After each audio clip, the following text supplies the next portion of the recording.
Welcome to another edition of SVSU Red Alert, your weekly update on Saginaw Valley State University athletics. I'm JJ Bain. The SVSU football team got a huge homecoming victory in the Axe Bowl against Northwood. We'll review that with SVSU head football coach Jim Collins, and we'll also get an update on cross country with Tony Philippak. That's all ahead on this edition of SVSU Red Alert.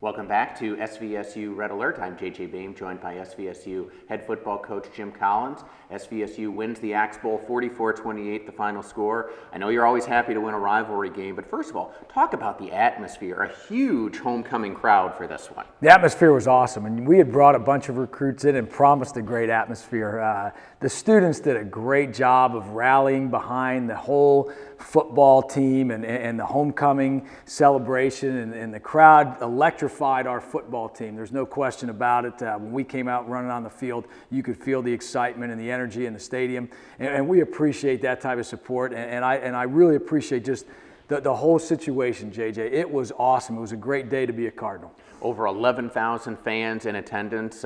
You always get good crowds for the Northwood game, but with this being the 50th anniversary of the university, so many reunions. I know a lot of alumni back as well. As you said, had to be a tremendous opportunity just to play collegiate football. Absolutely, and those are things you appreciate as a student athlete and as a coach, that type of support and that type of atmosphere and the enthusiasm. And we've gotten so many emails and compliments on the way the team played, but I give it right back. There's a lot of compliments that I give our fans for being there and being spirited and supporting us all the way.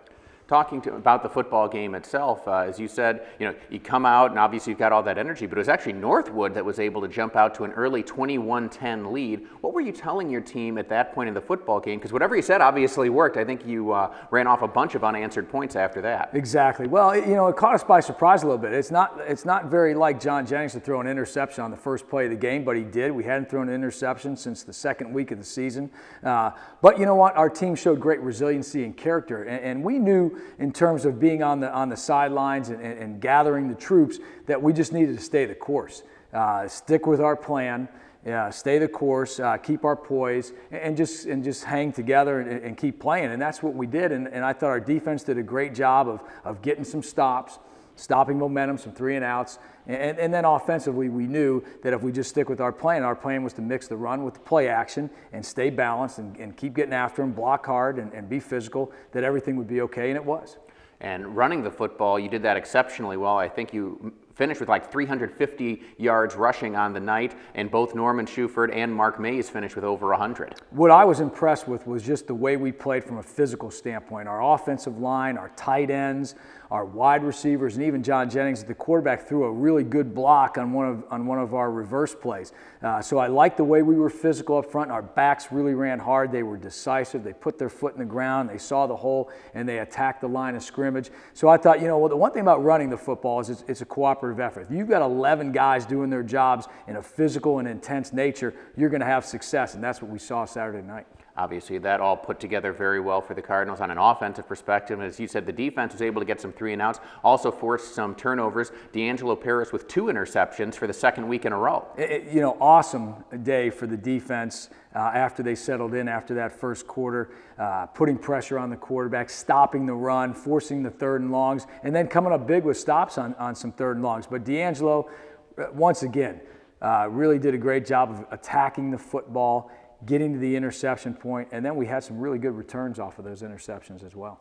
And then Ben Jean, who was filling in for the injured Caleb Higbee, he was able to come up with a pick as well. Exactly, and that's what you want to see. You want to see that next guy in.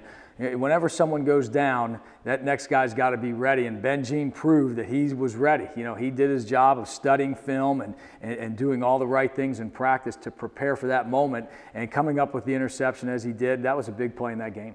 And then one of the other things that kind of jumps off the stat sheet to you is Scott Stanford booting a 51-yard field goal, which is the longest we've seen at SVSU in a long time. that was outstanding for Scott. You know, he kicked that 51-yarder against Findlay, but it got called back because we had jumped off sides. And to see him make that, and I think that thing would have been good from even farther out. But Scott had a great day, you know, and he was 3 for 3 on his field goals. We called on it. I thought every point was going to be important in this football game, especially when we were making that comeback down 21-10, and Scott answered the bell, no question about it. And we talked a lot about the running game, but the passing game was able to be, again, a couple of interceptions. You'd like to have those back, but those aside, just about everything else in the passing game was picture perfect. John did a great job. Our offensive line did a great job. There's a couple times he had to scramble and make a play, and we had some guys with the scramble drill come up big for him. But, you know, the thing that I like to see is getting everyone involved. And once again, Albrecht, 3 catches. Dylan, 3 catches. Janice is going to get his catches, but Shuford had 3 catches. We spread the ball around, which enables us to be balanced, which enables our team to have a better job of being successful, because defensively you can't just scheme up to stop Jeff Janice. You can't just scheme up to stop the run game. So we need to continue to spread the football around, get everyone involved. And to be honest with you, JJ, you know, I think that's the way you need to play football, but it's also a lot more fun for everybody. And what does it mean for this program now to be able to retain the axe? It stays painted red for another year, because this is a rivalry that has a lot of tradition behind it. Well, you know, the thing about the Axe Bowl is that it means a lot to everybody involved, both schools, and that all the people that have played in it dating back to the mid-'70s. So it's a really important thing.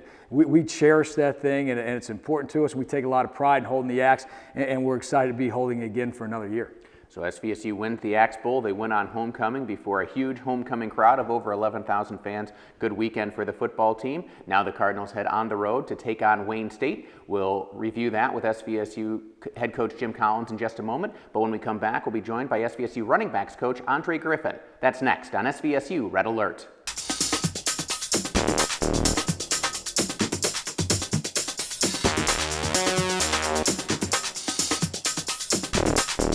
This week's Spring Hill Suites Female Athlete of the Week is Kaylee Schmidt. Schmidt, a freshman middle hitter on the SVSU volleyball team, led the team to a 2-0 record over the homecoming weekend. Schmidt hit a .353 with 8 kills and a pair of blocks in the team's 3-0 win over Ohio Dominican on Friday, before hitting at a .500 clip with 11 kills and 10 blocks in Saturday's 5-set victory over Tiffin. Schmidt is currently second in GLIAC with a 1.15 block per set. The Cardinals now head on the road to play Malone October 18th and Walsh October 19th. Kaylee Schmidt, your Spring Hill Suites Female Athlete of the Week.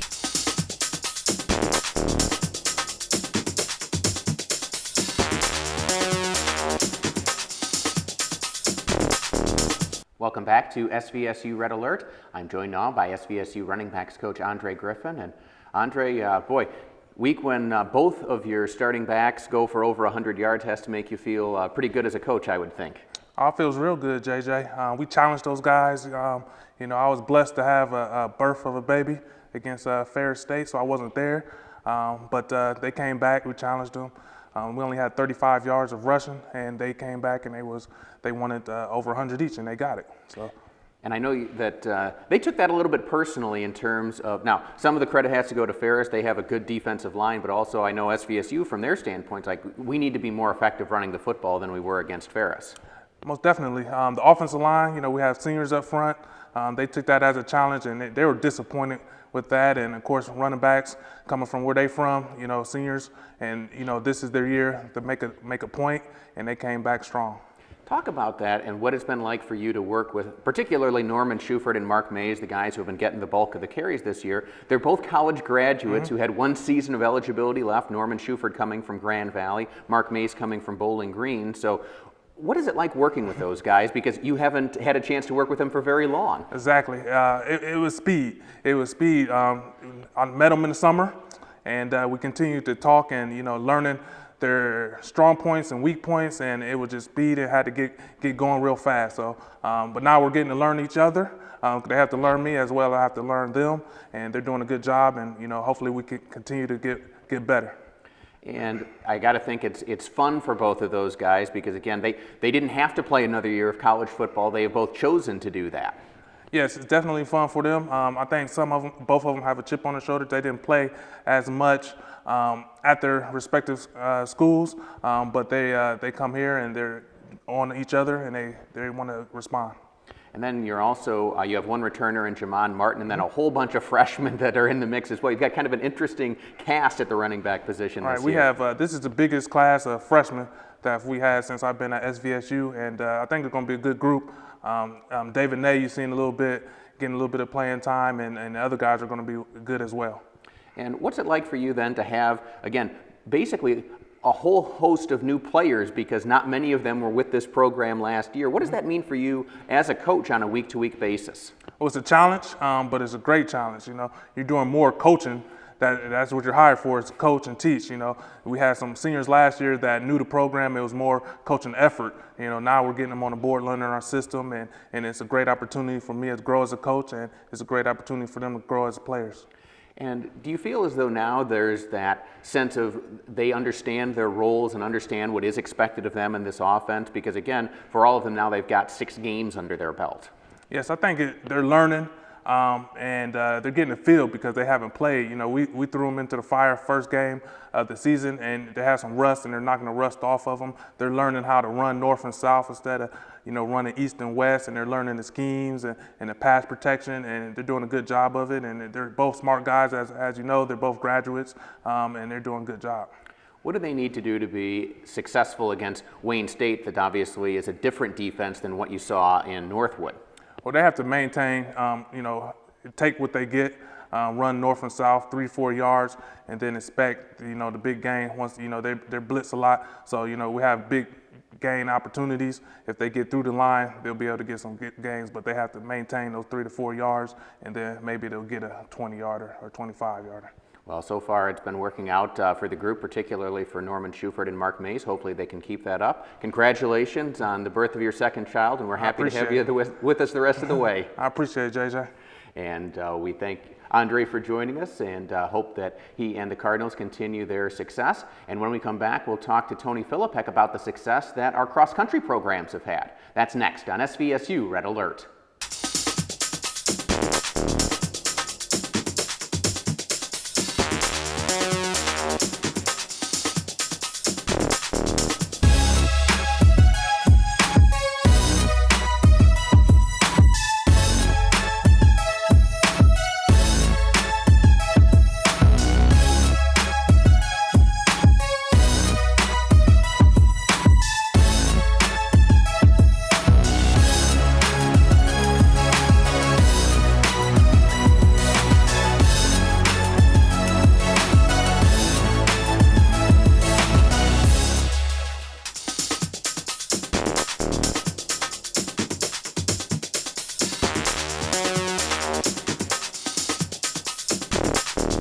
Welcome back to SVSU Red Alert. I'm JJ Bain, joined by SVSU cross-country coach Tony Filipek. And Tony, good time for you to be on, because both the men and the women able to get victories down at the Michigan Intercollegiates.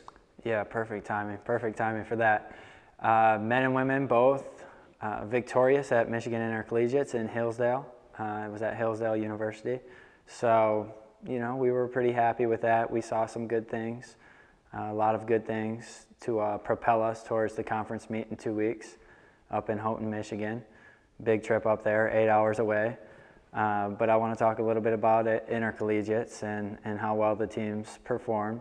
The women did amazing. They've been extremely focused this year. They're rather experienced, going to NCAAs the last 2 years, taking 13th place and then 12th place last year. The guys, they've been up and down, but the guys came away with a victory off of kind of a bad week the previous week at LCC. We had some talks with them and tried to fix some things and get their attention, get them focused on the right things, and it seemed to work. They came back. They were driven. You know, the guys that ran all the way through the finish ended up being very successful that meet. The conference foe that we saw was Northwood there. Other than that, there was Wayne State there as well, and a few other community colleges. And then we had a mix of Division I schools there as well. But we did very well, competed, I would say, up to our standards for this time of the year. Talk about what that does now for you as you get ready for your two biggest meets, which are still to come on your schedule, as you've got the GLIAC meet in 2 weeks, and then you've got the regional meet 2 weeks after that. This sets us up pretty well. Last year at conference, we saw 5th place on the women's side, 7th place on the men's side. I reminded them of that this morning after our 6 a.m. lifting session. So it's fresh in their memory from last year, and they'd like to produce better results than the previous year. But again, this is their first meet where we're going to back off some of the lifting, start to taper some of the mileage, get a little bit faster in the workouts, and it's basically championship prep and general periodization towards running like beasts at the conference meet and regional meets. And what are you looking for out of these programs? As you mentioned, the women have had back-to-back very strong seasons. Obviously, I know the men would like to be in that same type of conversation. Yeah. What do you do now to try and improve on those results? Well, what we do to improve is just mentally and physically get them ready. On the guy side, we have 5 new guys, at least at the last meet, guys that weren't on our team previously that were in our top 7. I think they were 3 through 7, and we had Joey Southgate, Charlin Howard, Josh Verlack, Jalen Payne. I'm forgetting somebody in there, but there was another guy in there, so apologize for that. But again, the point being that you've got these guys who are now able to crack their way into the lineup and be able to produce for you. Right, so I'm just hoping that their mentality, this new mentality, having kind of new blood in there, is going to get them pumped up to the next level for competition. Just everything it's at this level, and it increases it. The level of competition increases, the adrenaline flow starts to increase, and that's why we taper back on the legs and just let them go. And what do you do on the women's side now, again, to make sure that they're able to maintain the very high standard that this program has now set for itself? Well, the women's team is, again, more focused than I've ever seen a team in my life. So now we made one jump, 13th to 12th last year in national standings. Currently, we're ranked 22nd, and I think that this year, I'll cross my fingers on this one, but 13th, 12th, we don't want to make jumps by one place. If everything goes as planned and they remain focused and stay competitive and keep their drives going, then we're going to make a lot bigger jump than one spot. So I can't tell you what it's going to be, whether it's going to be 3 spots or 5 spots or 12 spots, I don't know, but it's going to be bigger than one spot. But you can't talk about nationals until you get there, so you have to finish top 4 at the region this year. Well, hopefully the Cardinals can show well both at the GLIACs and then at the regionals to have an opportunity to improve at nationals, and we're happy to have them, both the men and the women, claim victories at the Michigan Intercollegiates. And Tony Philippek, we thank you for joining us. Thanks, JJ. And when we come back, we'll be rejoined by SVSU football coach Jim Collins. That's next on SVSU Red Alert.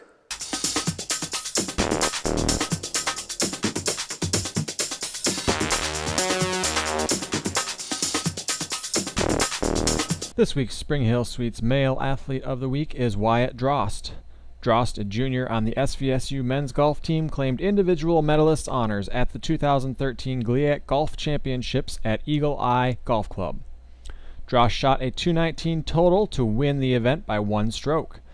The outstanding performance also led the Cardinals to a 4th place finish in the championship event. The GLIAC Championships finished the fall portion of the Cardinals' 2013-14 schedule. SVSU opens its spring slate of events when it goes on its spring trip March 1st through the 8th in Pinehurst, North Carolina.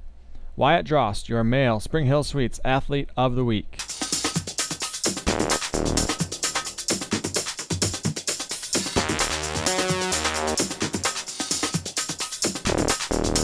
Welcome back to SVSU Red Alert as we now preview SVSU's football game coming up against Wayne State. The Cardinals go on the road to the Motor City, and Coach Collins, Everybody who follows GLIAC football knows this is a program that's just 2 years removed from playing for a national championship. Exactly, and I think the thing that stands out is Wayne State's always been really good on the defensive side of the ball, and once again they are. They've got speed, they're physical, and they've got a lot of leadership from some guys that did play on that team a couple years ago. So it's going to be a great challenge for our offense, and the goal obviously is to have consistency on offense and repeat the type of performance we had last week, but it's going to take a lot of effort and energy and preparation to get it done.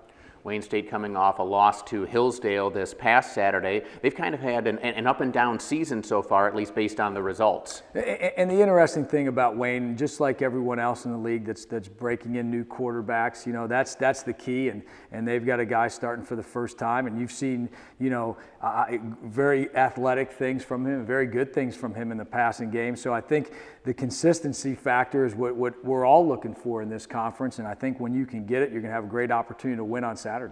You talked about Wayne State. Obviously, they pride themselves on their defense, so I know this will be a challenge for the offense because I'm sure they'd like to keep the momentum going, particularly in terms of the running game that you were able to establish against Northwood. Exactly, and the big thing that Wayne will do is they will blitz. That will be the big difference between Wayne State and Northwood. Northwood probably brought pressure about 25-30% of the time. Wayne's going to bring it 65-70% of the time. So that always adds a challenge for your offensive line, your quarterback, and the receivers and so forth.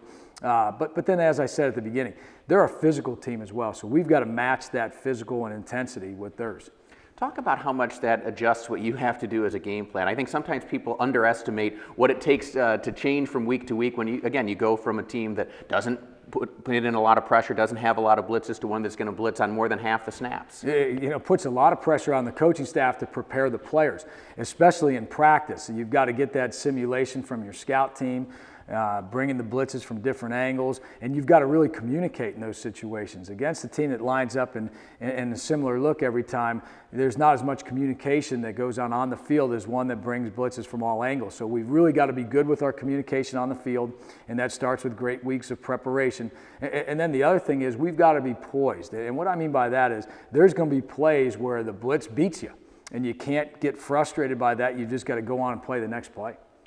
Switching to the defensive side of the football for SVSU, Wayne State, we talk about their defense. The other thing they're known for, they want to run the football. They just want to play smash mouth as much as they can. And their running back, Tony Davis, is someone who had a big role for them in that national championship runner-up finish. Exactly. And I remember that game dating back 2 years ago in 2011 when they made that run when we played Wayne down there. And Tony had a great day. He's a good football player. Their offensive line is physical, it's big, they're great run blockers, so that's the key for our defense. Our defense has to do a great job of controlling the line of scrimmage and stopping the run in order to stop Wayne State.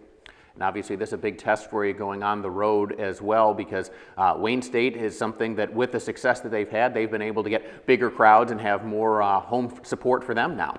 You know, and the thing about Wayne State is the success. Obviously, they're in a major metropolitan area, so they can attract. They've got a big alumni base, and they do create a great atmosphere for college football. So, you know, we've got to be able to go on the road and play in front of that tough crowd, much like the Ferris game. And that's the great thing about our league, JJ. I think as a football player in this league, you really cherish the opportunities of playing some great venues and see what you got.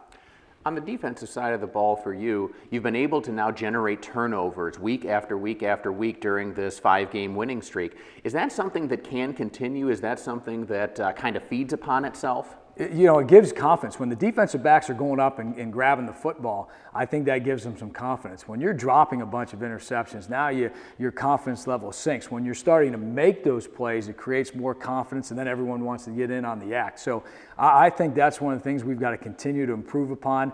But I like the fact that we're in the defensive backfield, we're making those plays. I think last year we probably had a lot of opportunities to make plays like that, and the balls went through our hands. Right now we're making them.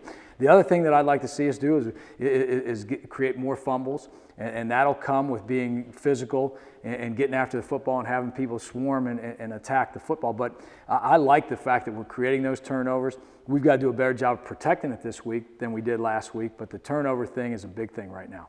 Certainly has been key to SVSU during this winning streak. SVSU in first place in the GLIAC North and hoping to stay there as they take on Wayne State. Coach Collins, good luck against the Warriors. Thanks, JJ. And we thank you for joining us, and we hope you have enjoyed this edition of SVSU Red Alert.